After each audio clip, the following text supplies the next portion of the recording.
ദേശീയപാത 66 വളാഞ്ചേരി ഓണിയൽ പാലത്തിന് സമീപം കാറുകൾ കൂട്ടിയിടിച്ച് നിരവധി പേർക്ക് പരിക്ക്.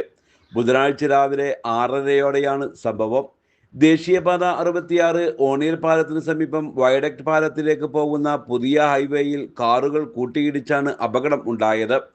റോഡിന്റെ വശത്തുള്ള ഫാസ്ടാഗ് കൗണ്ടറിൽ നിന്നും രജിസ്ട്രേഷൻ പൂർത്തിയാക്കി കാർ തുടർ യാത്രക്ക് പുറപ്പെടുമ്പോൾ പുറകിൽ വന്ന കാർ ഇടിക്കുകയായിരുന്നു. രണ്ട് വാഹനങ്ങളിലെ യാത്രക്കാർക്കും ഫാസ്ടാഗ് ജീവനക്കാരനും പരിക്കേറ്റു. പരിക്കേറ്റവരെ തൊട്ടടുത്ത ആശുപത്രിയിൽ പ്രവേശിപ്പിച്ചു. വളാഞ്ചേരി പോലീസ് സ്ഥലത്തെത്തി തുടർ നടപടികൾ സ്വീകരിച്ചു.